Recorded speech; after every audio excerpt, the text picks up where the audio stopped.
Welcome to Popcorn Planet. I am Andy Signor, and I'm a big fan of Ricky Gervais. Some people aren't. I don't know why. I really like his humor. I think he's really real, genuine, honest, says what he thinks, isn't afraid to say it, and I really respect people like that. I've been a fan of his ever since the BBC version of The Office, you know, the one that inspired Steve Carell's NBC version. The BBC Office was fantastic. I didn't always like British humor, but I got into it. It took a couple episodes, but I really got into it, and it was just brilliant. The NBC version, also really funny in its own way, but I do think they're separate. And the BBC one holds a special place in my heart, as does his show Extras, which has some amazing scenes. If you haven't watched that before, you can check them out. I think they're all on Netflix as well. But Netflix has made a deal with him and actually has his new series Afterlife, which if you guys haven't watched yet, I highly recommend. It already has 2 seasons on Netflix, and he's currently just announced that he'll be writing the third. But Afterlife is a really good, worthy show of binging on Netflix if you haven't already. The show is about his wife passing and him trying to move on. It sounds depressing, I get that, but it actually is very, very funny, very genuine, very real, and something I highly recommend.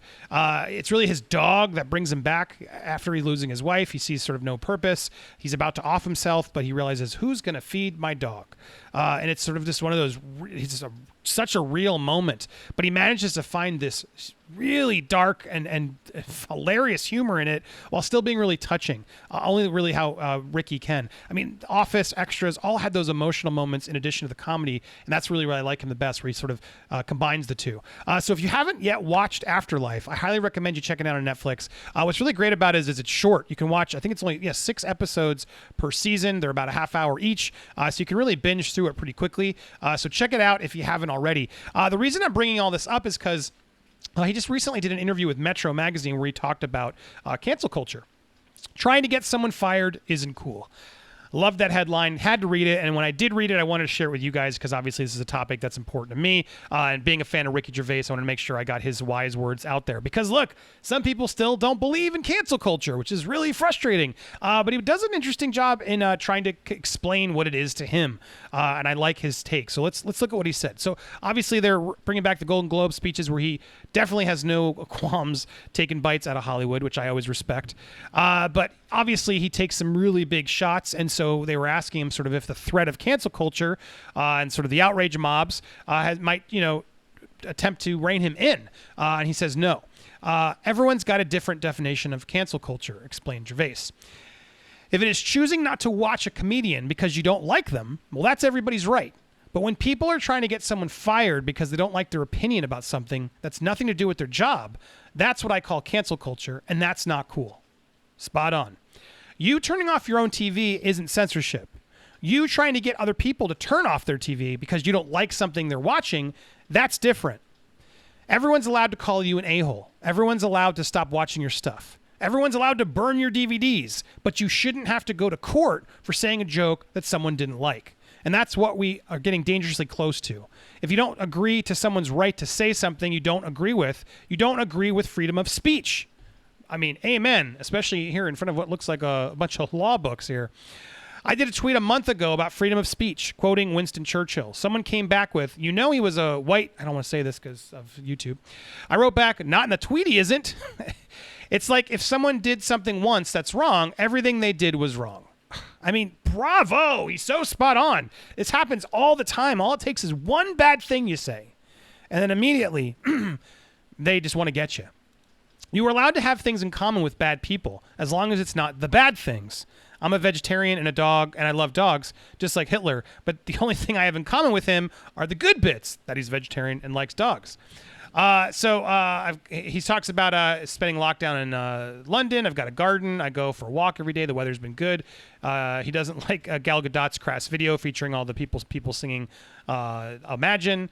I want the world to go back to normal. I liked the way it was, but there are people in much worse positions than me. That's why I didn't like it when I saw celebrities complaining they weren't on telly tonight, which is kind of a knock at Ellen and some other people. They're just walking around their grounds and having a swim in their pool. I don't want to be on that side of history. I'm going to end this by singing You Imagine. You're not going to hear me complaining when there are nurses doing 14-hour shifts. I do always like that he keeps it grounded. He's busy writing the 3rd season of Afterlife, which I just told you, as well as rewriting his show Supernature, which he should have been touring now. It says, although he'd like to keep his work timeless, it would be impossible not to mention the Bud Light, as we call it. It'll be an elephant in the room, he admitted, but I always try and find bigger subject and find an angle. That's probably one of the reasons why I go to the dark side. It's why I deal with famine, cancer, all this stuff, because people always get them. It sounds weird to pick out those things for comedy, but you do want people to know what you're talking about in 10 years' time. So there you go. If they aren't watching, they aren't watching. He also recalled his first paid gig. I thought, isn't a room full of laughter is the ultimate, isn't it? It's clinically good for you. He's right. You got to laugh, and we got to be able to laugh at everything is what I have always thought.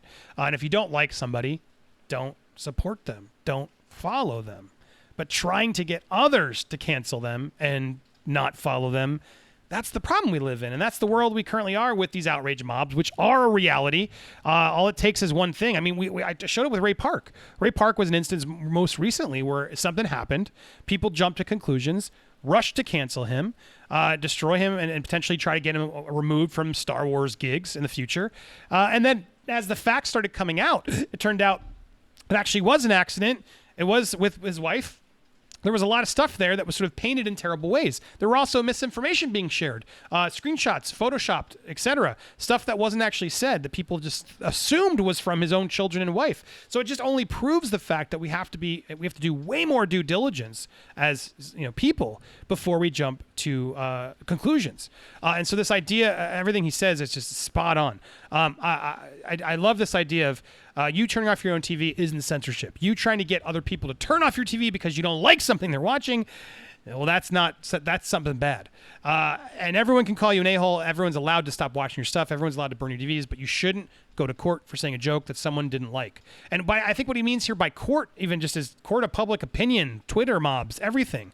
The fact that, just someone doesn't like something you say or doesn't agree with you politically or seems to be offensive to you, it is a dangerous place we're going.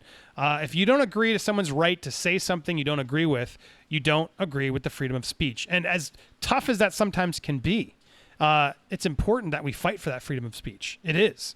It doesn't mean that shouldn't be political anymore. I do agree some people politicize that and use that out of things and avoid taking accountability when people do make mistakes. But I just think we have to be better people and less focused on joining mobs online and more focused on making sure we have all the facts. So bravo to Ricky for coming out there and bringing this to our attention, saying what he always bringing the truth like he does. Again, check out Afterlife on Netflix if you haven't already. If you have any stories or anything out there you want me to cover, make sure to hit me on social media at Andy Signor and be sure to subscribe it's over here. Subscribe as well to Popcorn Planet. Thanks for watching, everybody. We'll be live. It's Tuesday and Thursday nights. We're always live here on the channel, 9 p.m. Eastern Standard Time. Check out these other videos in the meanwhile. Thanks for watching, everybody. Bye-bye.